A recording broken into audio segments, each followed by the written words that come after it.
Games based on anime or manga happens fairly often in Japan. Many also get released in the West, but a lot of those stay in Japan. BOUKEN OU BEET Darkness Century is one of those examples, but in this case, this doesn't surprise me because the anime itself didn't make any impact in the West at all, mainly because nobody knew about it, and yeah, it's quite of a shame because both anime seasons, BOUKEN OU BEET and BOUKEN OU BEET Exerion, were far better than expected and I quite like them a lot.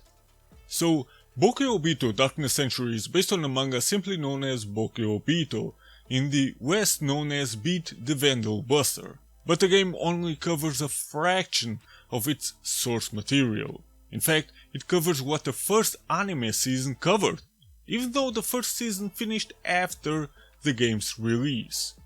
You are Beeto, written with 2 E's and no A, a so-called Vandal Buster. You want to take revenge on a very powerful vandal called Beltozo for attacking your hometown and putting you in a critical condition. Because you had to interfere with the battle between the Zenon Senshi and Beltozo, so yeah, ultimately it was your fucking fault. Fucking idiot. But to save your life, the 5 Zenon Senshi sealed their lives inside their own special weapons called Saiga and transferred their energy onto you.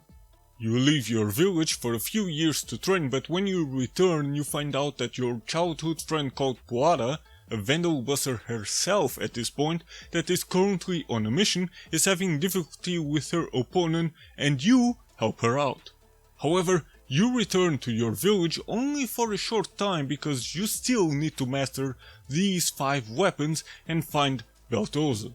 This time around, when you leave, Puara joins you in your travels. At some point you find Beltozo and you manage to defeat him, but as it turns out, this was just a phantom and not the real him. At the same time though, there is another villain that is inserting himself in the middle of everything, and his name is Grunide. Someone that really needs to take his meds. I mean, just look at what his minion has to go through here. I kind of feel sorry for the thing. Along the way you will meet other characters. Sled, who met Beeto a while back and helps him in a mission in the game but then goes his own way. Milfa,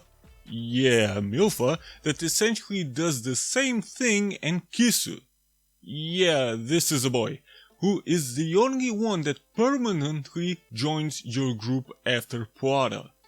Since the game is based on the first part of the manga, which is the same part the first anime season covered as well, the final fight against Beltozo will not happen at all, especially considering how the manga is still running despite a very long hiatus.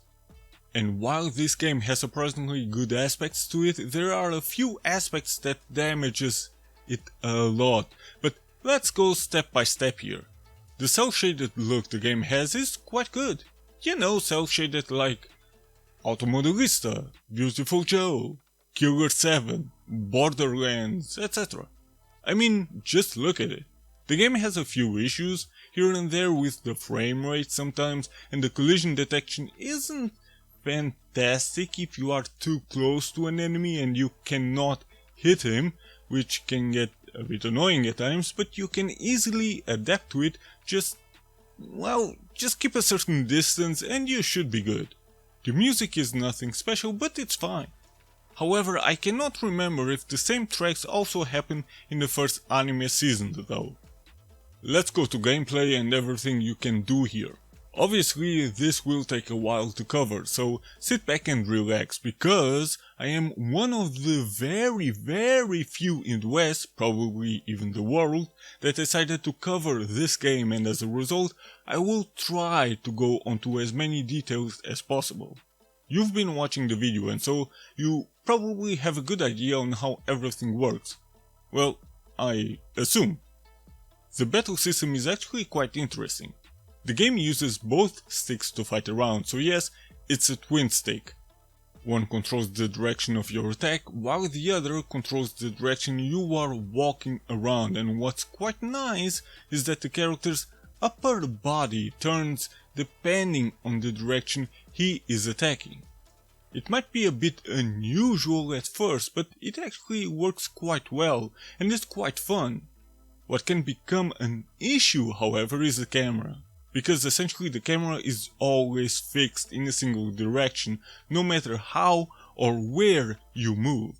Meaning, you often will walk towards the camera, and depending on the situation, this can get really annoying, because then the enemies will attack you from outside the camera's point of view. For that to change, you need to press L1 so the camera stays behind you. Once! There is no lock-on system at all, and thus the camera doesn't really focus on anything. So you always have to readjust the camera behind you. And you better be looking at the enemy, because if you are looking at the wall, then the camera will readjust itself to look at the wall. And I will be honest, while it can get a bit annoying constantly having to press L1 to readjust the camera, also in combination with the analog sticks, I actually like the system. It might be a bit hard to get a hang of it in the beginning, but when you master it, then it's a lot of fun.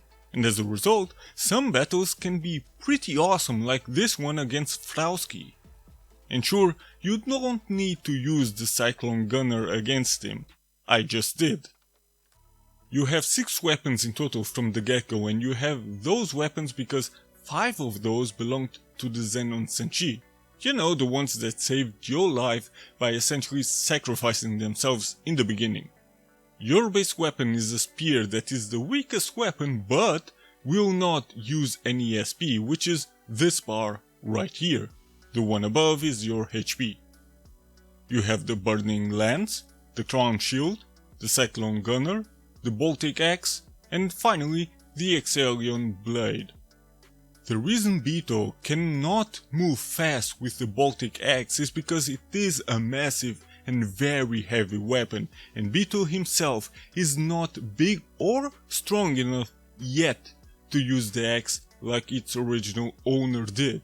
So this actually makes sense, and if I remember correctly, he even says in the anime that the Baltic Axe still is the hardest weapon for him to use, let alone master. As a result, you probably will not use the axe as much as you would probably like because of this. But still, the damage it does is massive and breaks through almost every single shield. The Burning Lance is a spear with fire element and can get longer to grab certain enemies and spin them around for extra damage and maybe even hit other enemies. But even as a standard, the Burning Lance has probably the longest melee range.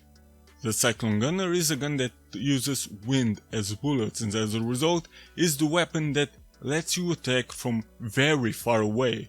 But again, keep in mind that the bullets are wind based, and thus they will disappear after a few seconds. The Crown Shield protects you from everything essentially, and is the perfect defense weapon. And finally, the Exhalion Blade, which is the best weapon in the game, at least for me. It is very light, but very strong, and the weapon I've used the most throughout the game.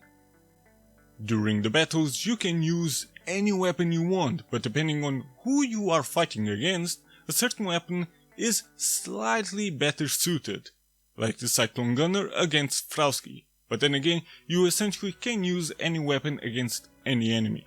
Throughout the story and outside of your original spear, you will get at least one new ability per weapon, a special ability and an ultra ability. Like the Burning Lance that can stretch itself and throw enemies around to damage whoever it hits. Or this special ability with the Crown Shield transforming into Babo and can be used as an attack. Who remembers Babo? And yes, I've read the manga, seen the anime, and even have this PlayStation 2 exclusive game that I might tackle at some point. Or this Ultra ability with the Excellion Blade, where the original user called Xenon will unleash the weapon's full power. These Ultras can only be unlocked if you maxed out each of these stats. Only for Beat, since he is the only one that can use these weapons. Again, they are called Saiga. The Crown Shield, Baltic Axe and Cyclone Gunner will sometimes be needed to pass certain obstacles outside of battle, which was a very nice idea and adds a bit more flavor to the game. This is quite an interesting and fun system. The game never forces you to use a specific weapon, even if in some sequences Beto himself is using a weapon different from yours. But hey, the game is just doing its job and following the story of the manga. Following it too exactly, but I will get to that in a bit. Since you have to use up SP for every single swing or bullet you use, sometimes you can find yourself not having SP at all. But don't worry, because you have 4 options here. Use an item to recover SP, use your own basic spear, collect these blue squares that refill a bit of your SP while the green ones refill HP, or let the SP bar just simply, well, run out. And all weapons share the same SP bar, yes. If the SP bar runs out, Beto will fall onto the ground because using these weapons take a lot of energy, but after a few seconds he will get up again, and no, you will not be vulnerable to attacks all that much in this state. The process of getting up will be faster if you rotate the right analog stick to fill up this bar, so Beto stands up again with a bit of SP recovered. Sure, it could get slightly annoying constantly having to do this rotation thing, but it was my choice anyway, and I appreciate that the developers gave gamers all these extra options so you can decide what to do. After battle, if necessary, you can just sleep in the inn and all characters' HP and SP will be maxed out again, even if your 2 support characters died during previous battles. And they will die a lot. Yes, rotating the analog stick will also be essential for 2 more things. Using the special and ultra abilities Beto can use for every weapon, or just summoning the weapons themselves. Since he has to summon the weapons from inside his body, well, explained in a very simple way, but there is a reason for why he has to do this, just read the manga or watch the anime. Of course, he would need time to summon them, especially when he still has not mastered any weapon like the original holders have. But come on, he's still a teenager, so let's give him a pass here. No, in this case, rotating the analog stick will not get really annoying, at least it did not annoy me. I got used to it and I think it added a nice mechanic to the game. However, Beto is not the only one you can play as, because Puara and Kisu will also be playable. Puara uses 2 knives as standard melee attack. She can use fire as well, ice magic, and here the interesting part actually happens, because here you can launch fire or ice towards the enemy as fast as possible, charge the magic, which takes 4 to maybe 5 seconds, or don't launch the spell at all and run towards the enemy with the spell in your hands. On top of it, keeping the spell in your hands can be used as a shield. You know, like the crown shield Beto uses. Later on, Puala will also get a new weapon, which essentially is something like a machine gun, I guess, but you have to buy bullets for it. Those bullets can also be elemental. Much like Beto, Puara can also learn a special ability, but only with fire though, at least as far as I could tell. While Beto is mainly a brawler and Puara is a mix of a brawler and a magic user, Kisu is mainly a magic user. He has more spells and he works similar to Puara on how she uses her spells. He can recharge them, use them as a shield, etc. Kisu might also be able to learn special abilities and maybe even ultras, I don't know, but I have no idea because, well, I used all points I've got on Beetle and Poara. You will see what these do. From the get-go you can use whoever you prefer, well, unless the character is not in the group yet. Whoever you preferred, the other two will be controlled by the AI, and depending on what you have chosen over here, the characters will attack the enemies full force on their own, or stay around you as defenders that will occasionally attack when the enemies are really close by. However, the AI is not all that great because it doesn't make smart decisions a lot of the times, and both characters will die fairly often. So often you will find yourself alone battling, but honestly, many times I've preferred to fight alone. Reason for this is that the AI doesn't help all that much anyway, and sometimes it even gets in your way, or has some odd glitches like here. We have Disco Beat in the house, boys! There aren't many weapons to buy in the game, but you can buy some equipment here and there. You can see levels on those armors, right?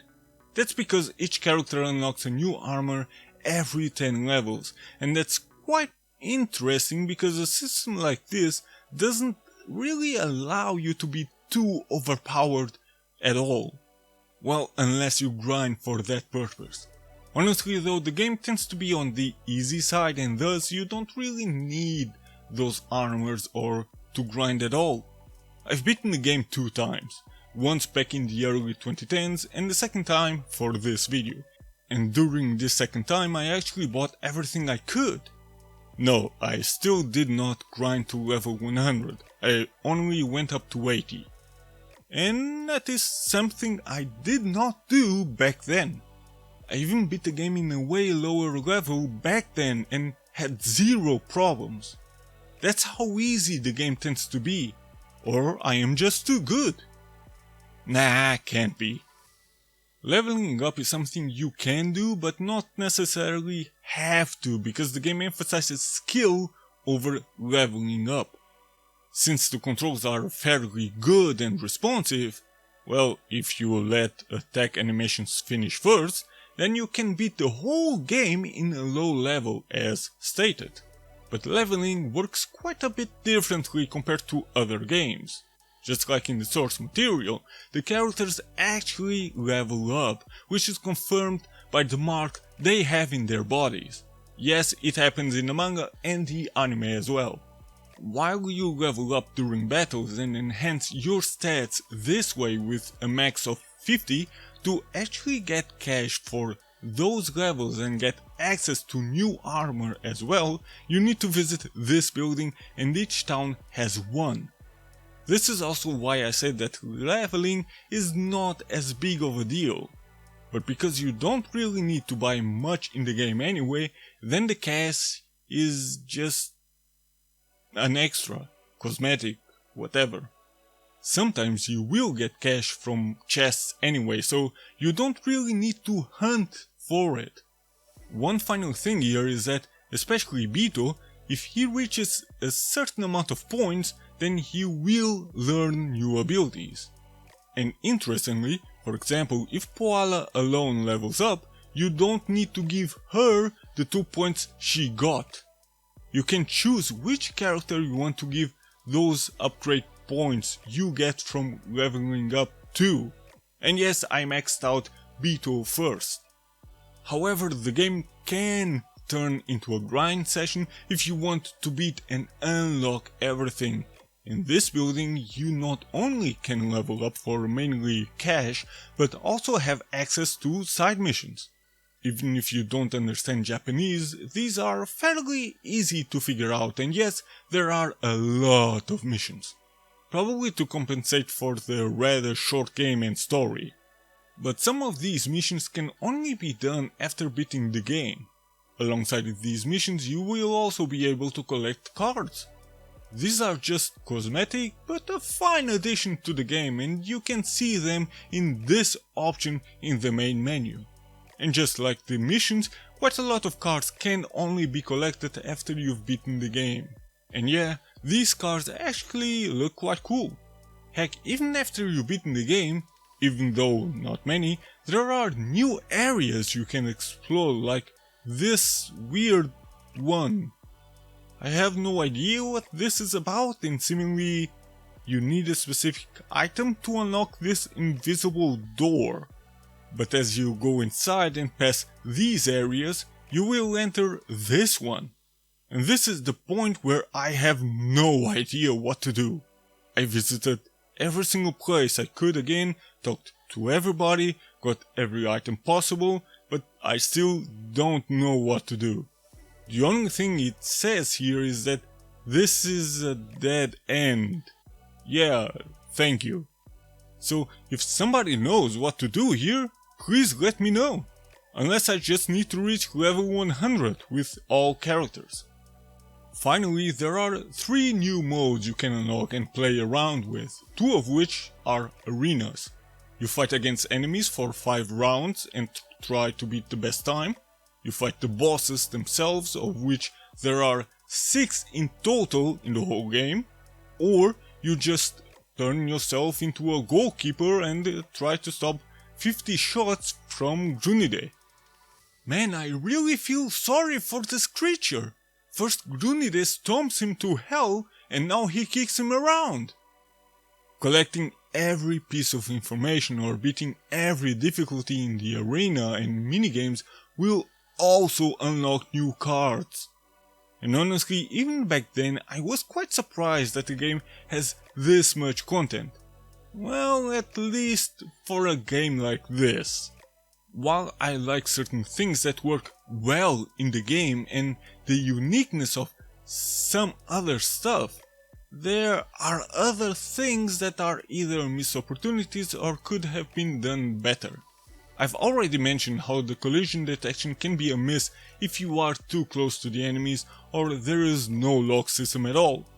For better or for worse, but the lack of lock-on system I don't really mind. However, you might. Other things are the world of the game that could have been far bigger. You just have a few towns and a few areas to visit and that's it. No, the areas and towns aren't that big either. While this might be fine for people that want to beat a game in under 8 hours or so, yes, it is possible even in 5 hours, personally I think the game could have been far longer because the very short length and places you can visit makes it feel a bit bare bones. Now, I have never read manga, so I don't know how much the game left out from the original source material, but I remember the anime quite well, and honestly, the developers should have waited until after the anime was done, at least the very first season, because characters like Jiku or enemies that appear in the anime would add a bit more meat to the game.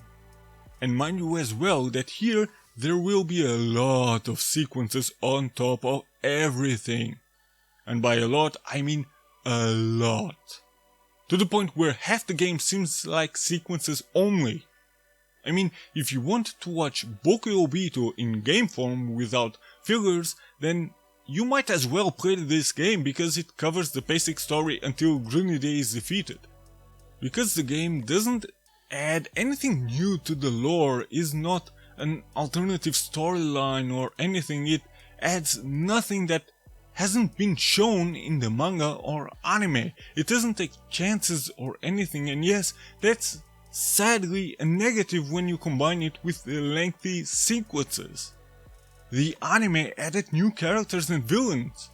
Sure, it had fillers as well, I mean 52 episodes, come on. But it had way more meat that this game sadly lacks. But you know what's really interesting? As a result of this as well, characters that help Bito, Puara and Kisu for a short time only appear for a few minutes. Seleto will only help Bito out in this part of the story where Bito defeats Belto's Phantom, but even then Seleto will only be a support character as if he were one of Bito's special ability. Similar goes for Milfa. She will only play a role for this part of the story and that's it. These two characters aren't playable at all like Beto is, not even after you've beaten the game.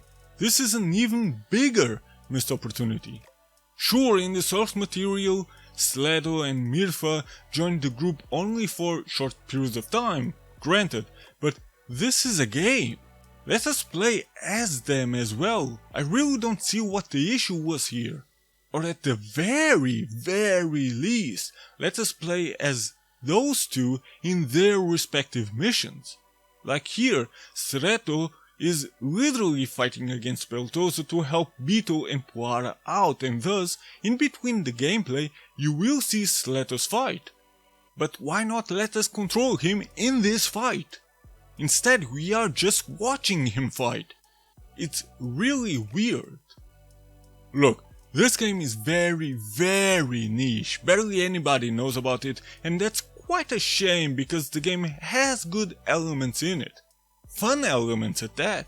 Systems that make the game quite unique, especially for the time, and I have to admit I like collecting these cards even though they are just cosmetic. Sure, this might even be a budget game like Bullet Girls. Oh yeah. The developers of this game are called Shade, and later they developed the very cultured game or franchise called Bullet Girls. But for what this game is, it's actually surprisingly fun. Yeah, things could have been done a bit better, or maybe a lot better in certain aspects, but honestly, I would almost classify this as a hidden gem. One that has so much potential to be quite a lot more than it actually is. And by the way, both anime seasons are quite good as well, at least if you like shonen like I do. And it's quite a shame that Boukeen ou Beet never got finished.